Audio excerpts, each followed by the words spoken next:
మధ్యప్రదేశ్లోని పన్నా అనగానే మనకు వెంటనే వన్యప్రాణులు పులులే గుర్తుకొస్తాయి. కానీ ఇక్కడ ఇద్దరు కళాకారులు తమ భక్తికి సృజనాత్మకతను జోడించి అద్భుత సృష్టి చేశారు.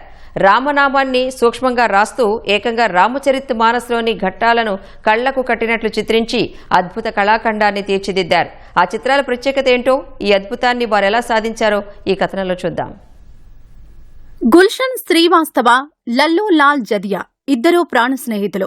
కళల పట్ల ఆసక్తి, దేవుడి పట్ల అపారమైన భక్తి ఉన్న ఈ ఇద్దరూ కలిసి 1980వ దశకంలో ఒక అద్భుతమైన ప్రయోగానికి శ్రీకారం చుట్టారు. గోస్వామి తులసీదాస్ రచించిన రామచరిత మానస్ మహాకావ్యాన్ని అత్యంత కళాత్మకంగా చిత్రీకరించారు. ఈ చిత్రాల ప్రత్యేకత ఏంటంటే ఇవి గీతలతోనో బ్రష్తోనో గీసినవి కావు. కేవలం రామ్ రామ్ అనే అక్షరాలతో కూర్చిన అద్భుత చిత్రాలివి. మొదట్లో ఎలాంటి రంగులు లేకుండా కేవలం సిరాతో రామ్ రామ్ అని రాస్తూ రామాయణ ఘట్టాలను చిత్రీకరించారు. తర్వాత రంగుల చిత్రాలను రూపొందించారు. ఈ చిత్రాల్లో అక్షరాలు ఎంత సూక్ష్మంగా ఉంటాయంటే వాటిని మనం సాధారణ కంటితో చూడలేము. మొదటిసారి చూస్తే అవి పెన్సిల్, పెన్లతో చిత్రీకరించిన చిత్రాల్లాగే కనిపిస్తాయి. కానీ చాలా దగ్గరగా లేదా భూతద్దం పెట్టి పరిశీలిస్తేనే ఆ బొమ్మ మొత్తం రామ్ రామ్ అనే అక్షరాలతో గీసినట్లు మనకు అర్థమవుతుంది.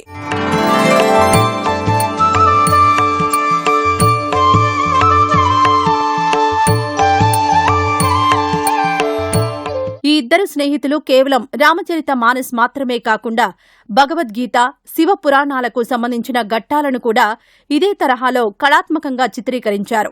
భక్తి, సృజనాత్మకతకు నిదర్శనంగా నిలిచిన ఈ అరుదైన చిత్రాలను ప్రజల సందర్శనార్థం ఒక మ్యూజియంలో భద్రపరచాలని గుల్షన్ శ్రీవాస్తవ కుటుంబ సభ్యులు ఆకాంక్షిస్తున్నారు.